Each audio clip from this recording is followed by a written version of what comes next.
નમસ્કાર મિત્રો, આપનું સ્વાગત છે અમારી આરોગ્ય ચેનલ અમૃતસીએચઓમાં। આજે આપણે વાત કરવા જઈ રહ્યા છીએ એક એવી ઔષધિ વિશે જે આયુર્વેદમાં ખૂબ જ મહત્વપૂર્ણ માનવામાં આવે છે। હા મિત્રો, હું વાત કરી રહ્યો છું અશ્વગંધા વિશે। તેને ઇન્ડિયન જિનસેંગ તરીકે પણ ઓળખવામાં આવે છે। ચાલો તો જાણીએ અશ્વગંધાના ઔષધિ ઉપયોગો વિશે વિગતવાર। પરિચય। મિત્રો, અશ્વ એટલે ઘોડો અને ગંધા એટલે સુગંધ। એટલે કે અશ્વગંધા એટલે ઘોડાની તાકાત આપનારી ઔષધિ। તેની મૂળ રૂટ્સ અને પાન બંને ઔષધીય ગુણોથી ભરપૂર છે। આપણા શરીરને તાકાત આપવા, મનને શાંત રાખવા અને લાંબુ આયુષ્ય આપવા અશ્વગંધાનો ઉપયોગ થાય છે। મુખ્ય ઉપયોગો। 1. તાકાત અને ઊર્જા। અશ્વગંધા શરીરની પેશીઓને મજબૂત બનાવે છે, સ્ટેમિના વધારે છે અને થાક દૂર કરે છે। જેઓ જીમમાં વર્કઆઉટ કરે છે કે શરીર બાંધવા માંગે છે, તેમના માટે અશ્વગંધા ખૂબ લાભકારી છે। 2. તણાવ અને ચિંતા। બીજો મહત્વનો ઉપયોગ તણાવ અને ચિંતા ઘટાડવા માટે। આજના સમયમાં મોટાભાગના લોકો સ્ટ્રેસથી પીડાઈ રહ્યા છે। અશ્વગંધા એક પ્રાકૃતિક સ્ટ્રેસ રિલીવર છે। તે કોર્ટિસોલ હોર્મોન ઓછું કરે છે, મનને શાંત રાખે છે અને ઊંઘ સુધારે છે। 3. પ્રતિરક્ષા। ત્રીજો લાભ ઇમ્યુનિટી વધારવા માટે।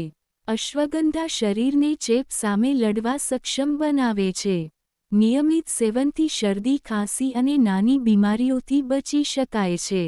4. મગજ અને સ્મૃતિ। ચોથો ઉપયોગ મગજ અને સ્મૃતિ માટે। અશ્વગંધા મગજની નસોને શાંત રાખે છે, કોન્સન્ટ્રેશન વધારે છે અને યાદશક્તિ મજબૂત કરે છે। વિદ્યાર્થીઓ માટે ખૂબ ઉપયોગી છે। વૃદ્ધોમાં ડેમેન્શિયા અને આલ્ઝાઇમર જેવી બીમારીઓમાં પણ રાહત આપે છે। 5. ડાયાબિટીસ અને બ્લડ પ્રેશર। પાંચમો લાભ ડાયાબિટીસ અને blood pressure control. Ashwagandha blood sugar લેવલે રાખે છે અને બ્લડ પ્રેશર નોર્મલ કરવામાં મદદ કરે છે। હા, તેનો ઉપયોગ હંમેશા આયુર્વેદિક નિષ્ણાતની સલાહથી કરવો જોઈએ। 6. પુરુષ અને સ્ત્રીઓ માટે ખાસ લાભ। છઠ્ઠો ઉપયોગ પુરુષ અને સ્ત્રીઓ માટે ખાસ લાભ।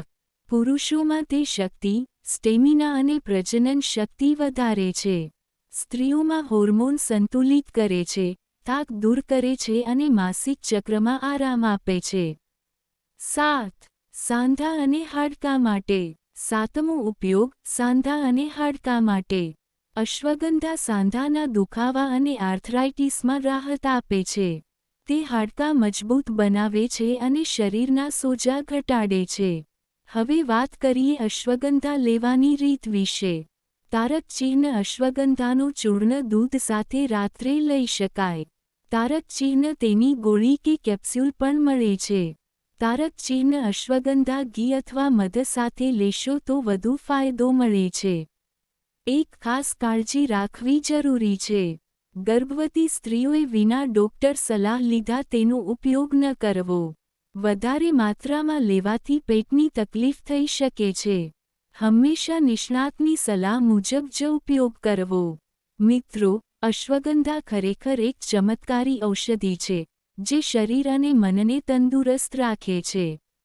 જો આ વિડિયો તમને ગમ્યો હોય તો લાઇક, શેર કરો અને અમારા ચેનલને સબસ્ક્રાઇબ કરવાનું ભૂલશો નહીં। ફરી મળીએ નવી આરોગ્ય માહિતી સાથે। આભાર।